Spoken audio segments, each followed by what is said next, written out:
right.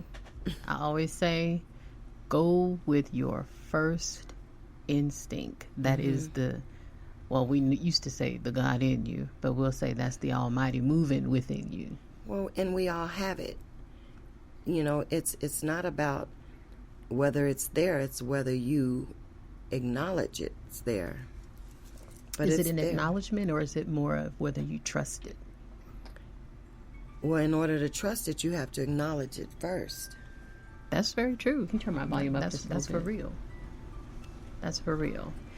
Family, you are in studio live with your girl, Spirit Child, and our co-host this evening, Miss April Phillips. Definitely All right, sis. A soul child. So, inquiring minds want to know, what did you do to get yourself from homeless back into somewhat of a state of stableness? Well, to be really honest, I did what a lot of women would do. I found a man that could save me. That's real. That's real talk. And once I did that, then I started working on my potential. But I need to be saved at first. In a situation where survival, I'm not sure that most would have fared as well. So that definitely tells you that your life has a purpose. Absolutely. Everything in my life is a calculated move. All right. Are you a chess player? I play chess, but I don't play chess. Oh, shuck it down. My chess has real bodies. Do tell. So real bodies, real security, real potential. Absolutely. What was that like for you? Which part? When I found my the guy. That's a good place to start.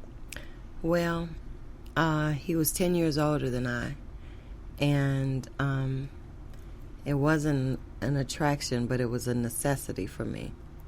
Well, so I went with the necessity over what I felt, and but it wasn't just a necessity for me at that moment. It was a necessity for my journey, but I didn't know that at the time.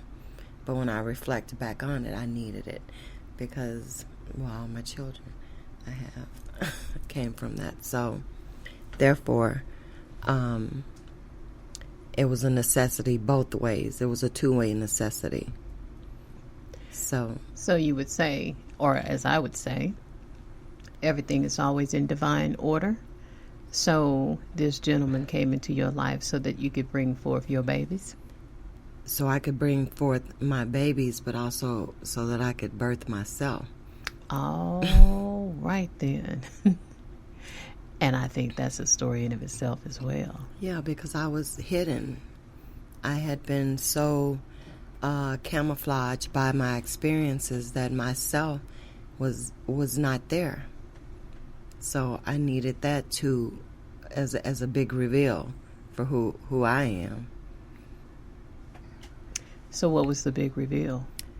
The big reveal was that I'm all spiritual and some physical, but my physical doesn't feel as safe and complete as my spiritual.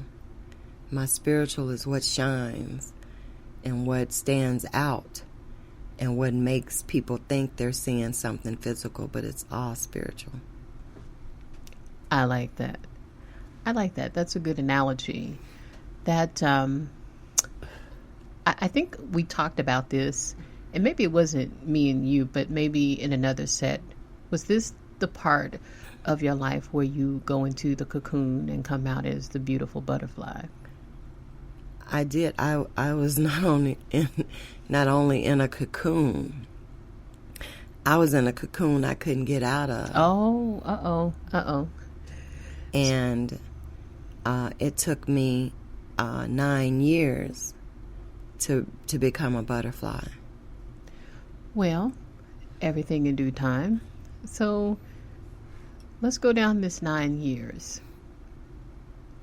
What was that like? That was like, I want to give you an analogy over giving you a step-by-step thing. It was like being in a dark room in a chair with a light switch on the wall, but not getting up because you don't realize all you need to do is turn on the light. Wow.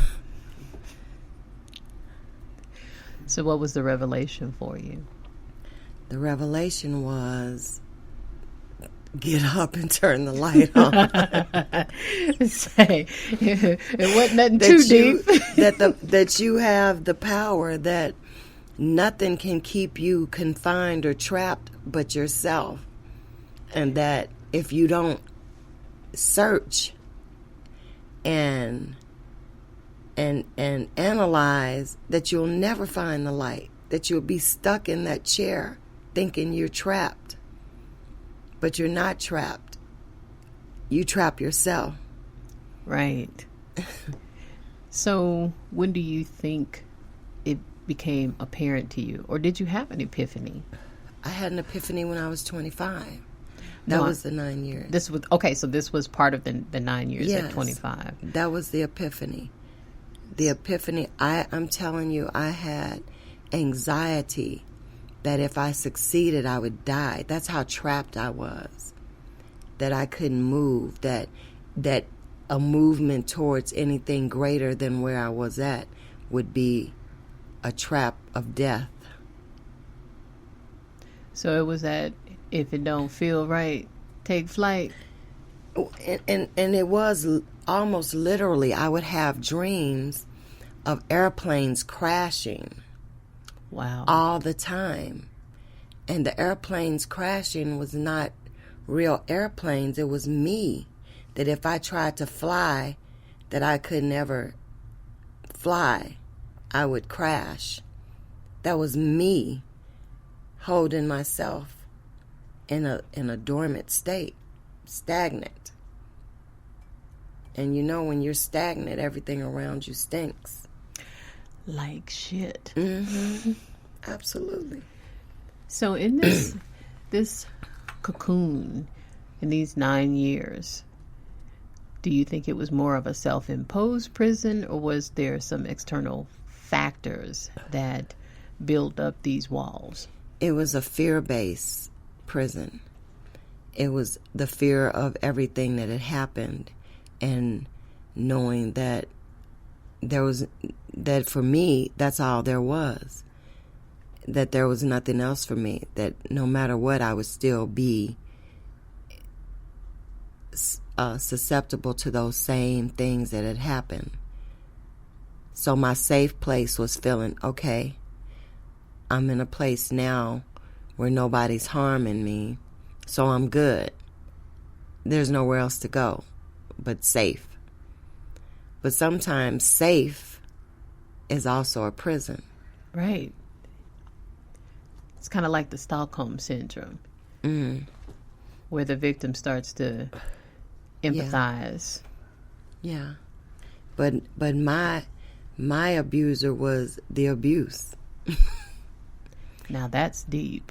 My abuser was just the memory. That's how fear does you. Fear will remind you of all the bad feelings that you've ever had and abuse you even more. Right. So you're abused by your own mind. That is some pretty heavy stuff right there. I don't think I've ever heard anyone put it quite that eloquent. And so these are the conversations that our listeners want to hear. Family, right now you're listening to Spirit Speaks with your host, Spirit Child. That would be me. And our in-studio guest this evening, Miss April Phillips. We're crossing down this road from there to transformation to where we are now and where we want to go. We hope that you will Invite a friend to listen to Spirit Speaks as we grow our audience and continue with this series of finding ourselves. So, April, as we get closer to the first break, I want to ask you, what do you believe is your single greatest accomplishment? And then the follow-up question is how you achieved it. God, I'm going to do the human thing with that. And you know, it's a human thing, but it's really a spiritual thing at the same time, but it has become so conditioned to be a human thing that we sometimes don't see the greatness in it. But my single greatest thing I've ever done was creating a child. To have something come from another dimension through me into this dimension. How can anything be greater than that? Right. There's a power of creation that we don't even realize how great it is. We have taken it and brought it down to such a normal and regular thing that we don't even understand that we are a vehicle for that travels from the spirit world into the physical world, or the metaphysical into the physical. We're bringing souls into the physical form. How much greater can anything be? Sure, you're right. Mm-hmm. So, birthing a child, to me, there's nothing greater, because you are not only creating and bringing something that's traveling from one dimension to the other, you have given part of your soul in the process. Right. So that would make absolute sense to me, being a mother. And I always tell young girls, do you realize every time you attempt to bring a child into the world, you have 1 foot in a grave? Absolutely. And 1 foot on this physical plane, and the things that happen in the transference can equal life or death. Absolutely. So Absolutely. I subscribe to that one. I receive that one. That is a great act. But even more so than that, that's a lesson that some of these young folks need to truly understand. Yeah, it's a great thing. It's just the thought of it is so great. It's so great, but we have just been conditioned to think it's just an average thing, but it's one of the greatest things that anybody could ever do.